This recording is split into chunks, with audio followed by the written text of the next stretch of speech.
Hello दोस्तों, मैं हूं एडवोकेट वरुण शर्मा। दोस्तों, समन और वारंट ये दो ऐसे शब्द हैं जिन्हें सुन के काफ़ी लोग डर जाते हैं। कभी भी कोर्ट से समन या वारंट आ जाए तो लोगों के मन में डर की भावना पैदा हो जाती है। लेकिन आपको डरना नहीं है। कभी भी आपके नाम का समन या वारंट आ जाए तो आपको सबसे पहले अपने एडवोकेट से कंसल्ट करना है। तो दोस्तों, आज की वीडियो में हम बात करेंगे समन और वारंट के बारे में। तो चलिए शुरू करते हैं।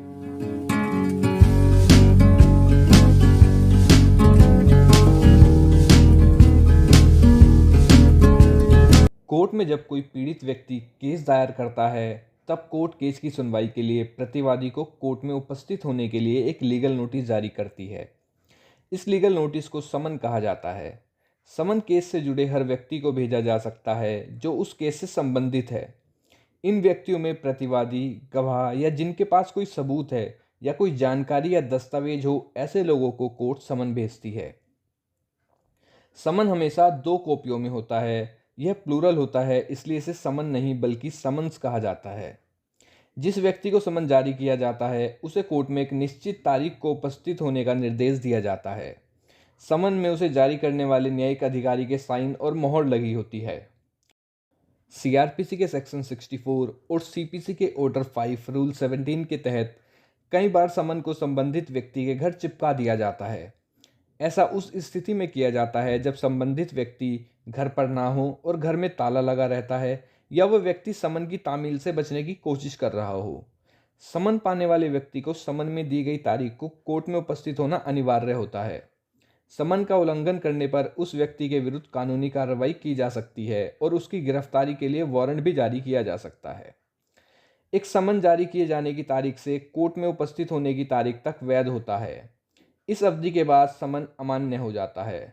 अतः इसे जिन व्यक्तियों को जारी किया गया है उनसे यह अपेक्षा की जाती है कि वे समन में बताई हुई तारीख को कोर्ट में उपस्थित हों, नहीं तो तारीख बीतने के बाद कोर्ट अपना अगला कदम उठाने की बाध्य होगी। समन 3 प्रकार के होते हैं: सिविल समन, आपराधिक समन और प्रशासनिक समन। दोस्तों, अब बात करते हैं वारंट के बारे में।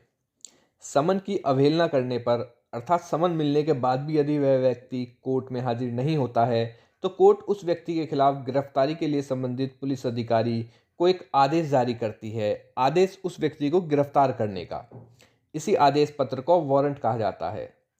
कई बार वारंट गिरफ्तारी के अलावा किसी के घर की तलाशी के लिए भी जारी किया जा सकता है। यह माना जाता है कि हर व्यक्ति के कुछ मूल अधिकार होते हैं और पुलिस बिना किसी कानूनी आदेश के किसी को गिरफ्तार नहीं कर सकती है। इसलिए किसी व्यक्ति को गिरफ्तार करने के लिए या उसके घर की तलाशी लेने के लिए, कोई वस्तु जब्त करने के लिए या कोई अन्य कार्यवाही करने के लिए न्यायाधीश या न्यायिक अधिकारी द्वारा किसी पुलिस अधिकारी को जारी किया जाने वाला कानूनी आदेश ही वारंट कहलाता है। वारंट में संबंधित पुलिस अधिकारी का नाम और जिस व्यक्ति को गिरफ्तार किया जाना है उसका नाम या अन्य जो भी कार्रवाई करनी होती है उसका वर्णन दिया हुआ रहता है। इसके नीचे उसे जारी करने वाले न्यायाधीश के हस्ताक्षर, पद और कोर्ट की मोहर रहती है। वारंट हमेशा कोर्ट के पीठासीन अधिकारी यानी न्यायाधीश या फिर मजिस्ट्रेट की तरफ से जारी किया जाता है। दोस्तों, वारंट हमेशा एक कॉपी में होता है और उस अधिकारी को संबोधित होता है जिसे उसकी जिम्मेदारी दी गई हो। दोस्तों, वारंट दो प्रकार के होते हैं: जमानती और गैर जमानती वारंट। तो दोस्तों, अब बात करते हैं समन और वारंट में क्या अंतर होता है। समन एक कानूनी बुलावा पत्र होता है जो कि किसी गवाह, प्रतिवादी या किसी ऐसे व्यक्ति को जिसके पास सबूत हो उसे कोर्ट में बुलाने के लिए न्यायाधीश के द्वारा जारी किया जाता है। दूसरी तरफ वारंट कोर्ट के द्वारा किसी पुलिस अधिकारी को जारी किया गया एक अधिकार पत्र है जो किसी व्यक्ति की तलाशी या गिरफ्तारी के लिए जारी किया जाता है। दोस्तों, समन का प्रावधान सीआरपीसी के सेक्शन 61 और सीपीसी के सेक्शन 27 और ऑर्डर 5 में किया गया है, जबकि वारंट का प्रावधान सीआरपीसी के सेक्शन 70 और सीपीसी के सेक्शन 32 में किया गया है। समन को रजिस्टर्ड डाक द्वारा या फिर व्यक्तिगत रूप से किसी व्यक्ति के पास पहुंचाया जा सकता है। वहीं वारंट हमेशा कोई पुलिस अधिकारी ही लेकर जाता है। दोस्तों, समन में गवाह या प्रतिवादी को कोर्ट के समक्ष किसी दस्तावेज या किसी बात को प्रस्तुत करने का निर्देश रहता है। वहीं वारंट में पुलिस अधिकारी को किसी अपराधी को पकड़कर कोर्ट के सामने पेश करने या उसके घर की तलाशी लेने का निर्देश होता है। दोस्तों, समन हमेशा प्रतिवादी या गवाह को संबोधित होता है, जबकि वारंट हमेशा संबंधित पुलिस अधिकारी को ही संबोधित करके जारी किया जाता है। समन का उद्देश्य कोर्ट में पेश होने के लिए कानूनी दायित्व के बारे में व्यक्ति को सूचित कराना होता है। वहीं वारंट का उद्देश्य समन की अवहेलना करने वाले व्यक्तियों को कोर्ट में हाजिर करने का होता है।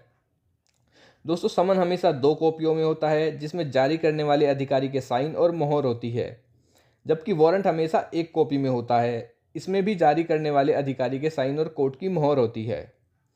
समन जारी किए जाने की तारीख से कोर्ट में उपस्थित होने की तारीख तक मान्य होती है। उसके बाद यह निष्प्रभावी हो जाता है। वहीं दूसरी तरफ वारंट जारी करने की तारीख से कार्रवाई पूरी होने तक वैध रहती है, अथवा तब तक प्रभावी रहती है जब तक कोर्ट स्वयं ही न इसे निरस्त कर दे, यानी वारंट कैंसिल ना कर दे। समन जारी करने के लिए न्यायाधीश के अलावा उच्च न्यायालय यानी हाई कोर्ट के आदेश पर अन्य अधिकारी भी साइन कर सकते हैं। वहीं वारंट पर केवल जारी करने वाले कोर्ट के ही या पीठासीन अधिकारी के ही साइन होते हैं। दोस्तों, समन किसी पुलिस अधिकारी या किसी राज्य सरकार के आदेश पर कोई अन्य अधिकारी के द्वारा भेजा जा सकता है, या इसे डाक द्वारा भी भेजा जा सकता है। वहीं वारंट हमेशा किसी पुलिस अधिकारी के द्वारा ही भेजा जा सकता है। विशेष परिस्थिति में ही कोर्ट आदेश पर किसी अन्य व्यक्ति द्वारा इसे कार्रवाई को किया जा सकता है। समन में जमानत या गिरफ्तारी का कोई स्थान नहीं होता है, जबकि वारंट में जमानती और गैर जमानती की स्थितियां हो सकती हैं, जिसमें गिरफ्तारी अनिवार्य होती है। समन और वारंट एक जैसे होते हुए भी इनमें काफ़ी फ़र्क होता है। वैसे तो दोनों ही अदालती आदेश हैं और केस की अलग अलग प्रक्रिया हैं। सामान्यतः समन के बाद ही वारंट की आवश्यकता पड़ती है। दोस्तों, आज की वीडियो में हमने बात करी समन्स और वारंट के बारे में। अगर आपको यह वीडियो पसंद आए तो please like, comment, share and subscribe ज़रूर करें। थैंक यू दोस्तों। जय हिंद, जय भारत।